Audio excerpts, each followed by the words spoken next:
What's up everyone, it's just Blaze89. Today's video is going to be the best class setup for the BAR or BAR, whatever you want to call it, in Call of Duty Vanguard. I'm going to give explanations for why I'm using the attachments I do and what they do and how they change how the gun works. If you don't want to hear those explanations, skip ahead to the last minute or so of the video and I'll give a quick rundown of what all the attachments are without the explanations. Anyway, let's get into it. The muzzle that we're going to go for is going to be the Mercury silencer, just to keep us off the map. It does give a slight boost to vertical recoil control, but it's mainly so that when we're firing a weapon, you're not going to appear on the minimap if the enemy is running the radar perk or has a UAV. The barrel we're going to go for is going to be the CGC 30XL. What that's going to do, it's going to give you a plus 84% to your idle sway control. So when you're aiming down sights and your reticle's bobbing around a bit, that's idle sway. So if you've increased the control of that, that means that now it's basically going to stay exactly where you're aiming it and barely move around at all, which obviously especially helps at longer ranges. It's also going to give you a plus 40% to flinch resistance, so that when you're being shot at, your gun's not going to jump so much and it's going to be easy to stay on target. And on top of that, it'll give 45% boost to both vertical and horizontal recoil control, essentially eliminating horizontal recoil altogether and making it very controllable on the vertical recoil control. As for optic, go for whatever you want, but I would recommend going for the M19 4 times flip. That's because it can go from a 1.5 magnification, which is good at all ranges, to a 4 times magnification, which is obviously very good at longer ranges. It's also going to increase accuracy by 2. Accuracy, as I've said in every video, is a very important stat in this game due to ADS bloom, which is a mechanism in this game that I've done a video about, which I'll leave a link to in the description down below if you haven't seen it before. And it's also going to increase your horizontal and vertical recoil control by another 9% and your idle sway control by another 70%. The next and one of the most important attachments is the stock, and it's going to be the Cooper SP. The reason it's so important is, on top of giving you another 83% of idle sway control, so your reticle won't move at all at this point pretty much, what it's also going to do is increase your centering speed by 10%. And what centering speed is, that in between shots, when every time you fire your weapon, the reticle will jump a bit. The better your centering speed is, the quicker it will return to its original point of aim, so the easier it will be to stay on target. So it's a very important stat, and it really does make a difference to the aiming with this gun. And trust me, centering speed is a highly important stat to look at when you're setting up your class setups. It also gives us a 20% increase to flinch resistance, so again, we'll be more accurate if we're getting shot at while firing our weapon.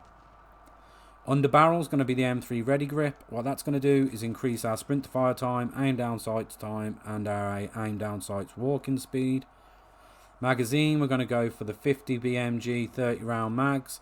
That's going to increase bullet velocity by 20%, which is obviously very important at longer ranges, because it's how quick the bullet travels from your gun to the target you're shooting at. So if ever you notice that your shots seem to be lagging between when you fire and when they connect, it's probably just a low bullet velocity.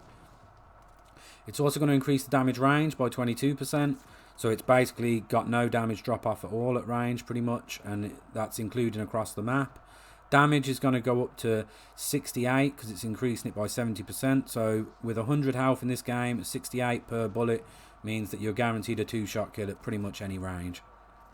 It will also increase vehicle damage by 70%, and obviously will give you more ammo in your mag from 20 rounds to 30. It does decrease your vertical recoil control by 30%, but with our other attachments it's not going to matter and you're still going to be highly accurate. The ammo type I've gone for is going to be lengthened, just because again it increases bullet velocity even more. Sorry about that. The rear grip is going to be the stipple grip again, another one of the most important attachments you can have on this weapon, because what it's going to do for you is increase your centering speed by another 20%. So as I say, it just means that when you're in between shots, your reticle will return to the point of aim quicker than it normally would, which is going to make you almost like a laser beam, but certainly a lot more effective, especially with this weapon, as without these two attachments that control the centering speed, it can be a little bit jumpy with the recoil between shots. The proficiency that I've gone for is going to be hard scope, and what that's going to do is it's going to increase your accuracy after aiming down sights for a short time. So basically, if you've been aiming down sights for a couple of seconds You're going to be more accurate with this weapon. Accuracy, as I've said already, is an important stat in this game, and I will leave a video in the description down below explaining why and the difference between that and recoil control.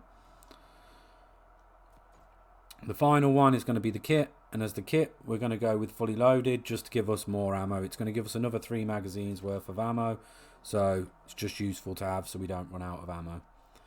So to run through that again, the attachment's going to be the Mercury silencer, the CGC 30XL, the M19 4x flip as the optic, but you can choose whatever you want. The stock is the Cooper SP, under barrel's the M3 ready grip, magazine 50 BMG 30 round mags, ammo type lengthened, rear grip stipple grip, proficiency hard scope, and the kit is fully loaded. Now if you want to know what I'm running as secondaries and perks, secondary is whatever you want. I'm using the 1911. The perks I've gone for cold-blooded because that means dogs won't get you and also enemy streaks won't get you, or at least they won't see you, and AI controlled ones won't target you. And on top of that, it also means that your name will only appear as a red nameplate at closer ranges. When you're at long range, they won't see your nameplate pop up. If you didn't want that, you could run Dauntless because that's just going to make you fireproof basically, which is always useful to have. Perk 2 I've gone for radar because that's going to make enemies appear on your minimap when they fire an unsilenced weapon. So just really good for knowing where the enemies are and where you should be going. Perk 3 I've gone for lightweight, which just increases movement speed. If you wanted to, you could swap that out for mechanic and that would give you a faster charge rate on your field upgrades, but it's really up to you. Lethal I go for the Mark II frag grenade, and the tactical is the stun grenade because it does do, I believe it's 20 damage in this game, so you'll be surprised how many kills you can get throwing that in with a grenade.